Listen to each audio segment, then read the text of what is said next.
No, friends, it's not the Babylon Bee. It's not satire. And no, it's not constitutional.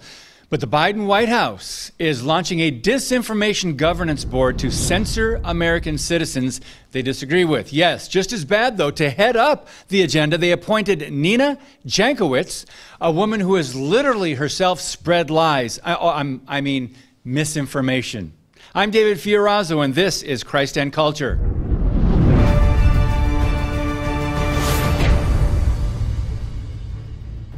According to Politico, the DHS established the Disinformation Governance Board to, quote, coordinate countering misinformation related to Homeland Security, focused specifically on irregular migration and Russia, end quote. Now, on her Twitter account, Nina Jankowicz said she is honored to be serving in the Biden administration DHS and helping shape our counter-disinformation efforts. So you might be asking, what exactly qualifies her to hold such a position of power? Maybe this video will help answer the question. Watch.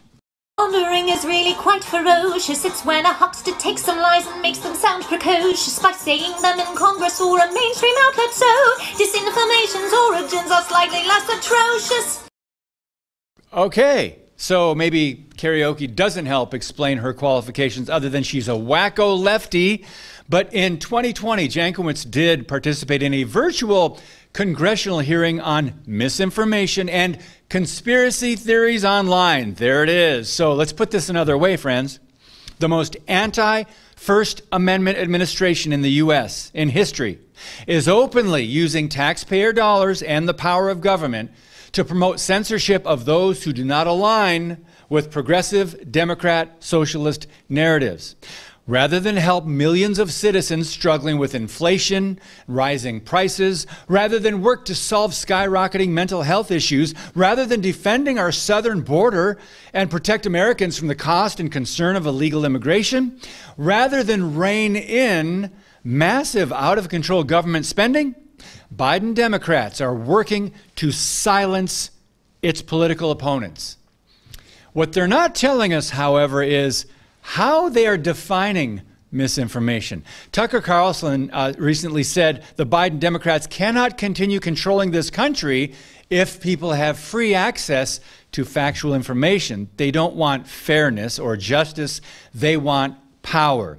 But in the face of this new attack, this is the point right now. We must draw the line. Carlson also said this. DHS is instead using law enforcement powers to identify and punish people who think the wrong things. That would be opponents of the Biden administration. Is this dystopian fiction? No, it's happening right in front of us. That means that Joe Biden's partisan political enemies are now officially enemies of the state. How is this happening in America? Good question, but it is happening.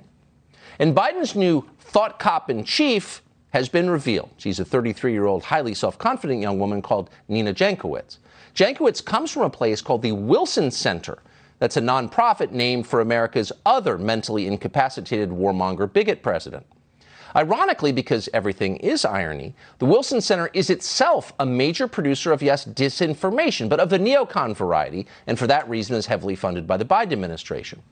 Jankowicz is also, because everything is connected, a former advisor to the neoliberal government of Ukraine, the government we're shipping tens of billions of tax dollars to as our own economy swirls down the drain.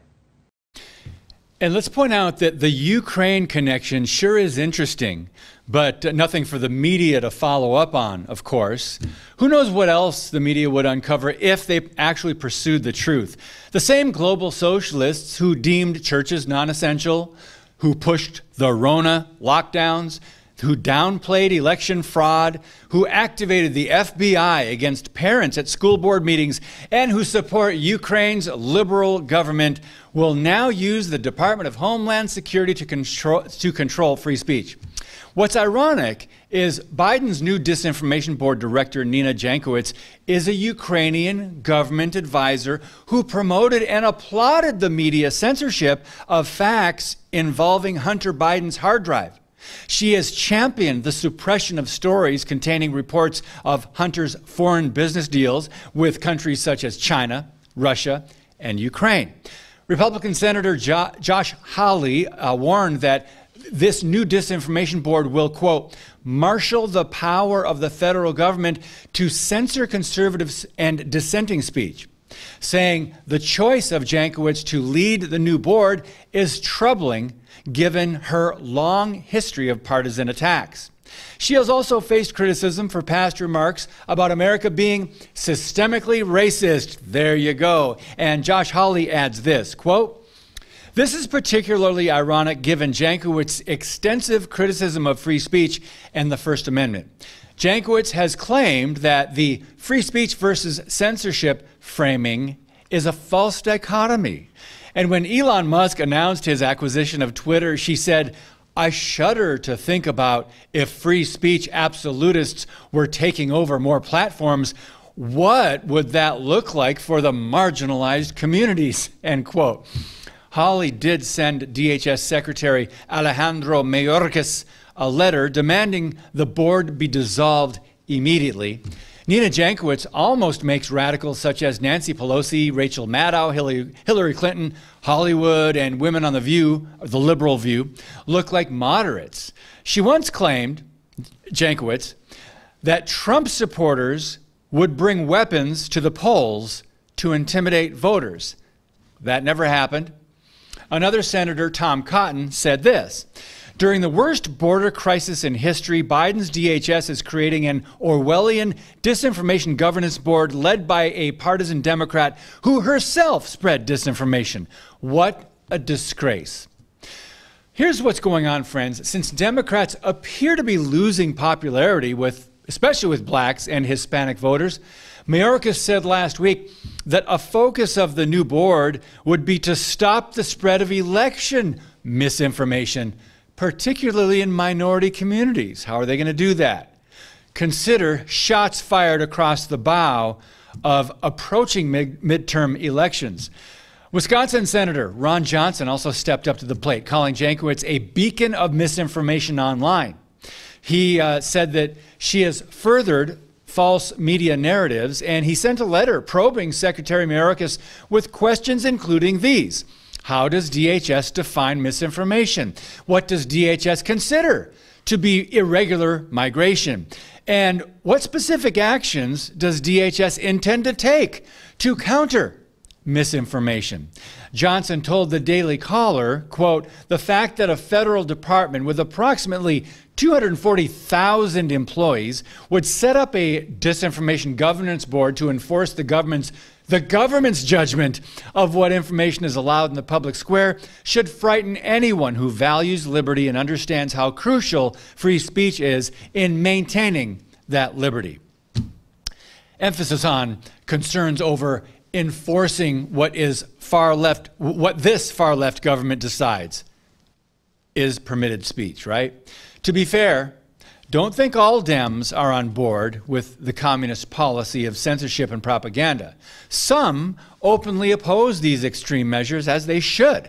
Former Hawaii Congresswoman Tulsi Gabbard says this is what you see in dictatorships and calls it a ministry of propaganda. The radical left is revealing exactly who they are. This is the kind of thing that you see in dictatorships, this ministry of truth, this department of propaganda that the Biden administration has just stood up. And the reason why you see this in dictatorships is because they're afraid of us. They're afraid of the people. They're afraid that we might actually think for ourselves. And so now they've created this body that will do two things. Number one, it'll use taxpayer dollars to work through the mainstream media and flood the airwaves with whatever their propaganda narrative is that they're pushing at any given time and try to drown out anyone with alternate views. And number two, they will silence dissenting voices through intimidation. That's right. Is it working? Well, we'll see. They've been doing it for a while. But Tony Perkins of the Family Research Council warned about this last week, this threat to free American citizens on Washington Watch. He reminded people about the agenda to force their woke madness on education, sports, gender, corporate America, and so much more. Tony Perkins adds, quote, "Apparently, Mayorkas doesn't care about helping his own cause at DHS, which is suffering mightily in the steady stream of horror reports from the U.S.-Mexican lines. Kidnapping, extortion, sex trafficking, drug abuse, gang violence, looting, crime, it's all skyrocketing as more than 1 million illegals disappear into American neighborhoods under this president. He's not exaggerating, though the malignant media will surely cover up the truth. Estimates by the Federation for American Immigration Reform show the illegal alien population ballooning under the open border policies of the Biden administration. The taxpayer burden of caring for, feeding, schooling, sheltering, and even incarcerating migrants is now over $143 billion a year. Now, for those actually paying attention, this brings the national overall total to 15.5 million and counting. So what can we expect from this new calculated political move involving speech? It appears their plan is to further limit and suppress free speech, especially online, and civil liberties.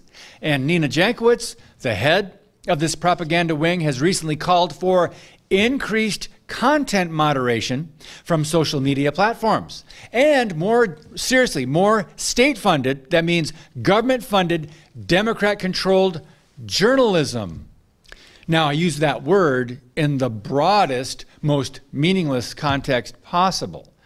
Understand that leading up to the big election fraud, Jankowicz singled out stories about Joe Biden and his son's confirmed connection to Ukrainian energy company Burisma, claiming it was Russian disinformation due to an increased use of information laundering. At the time, Nina called it a well-known, quote, nexus of conspiracy theories related to Ukraine and then VP Joe Biden. Lying is nothing new for politicians, especially in this administration, but the problem is too many people seem to keep trusting the purveyors of this information, the monitors and controllers of free speech.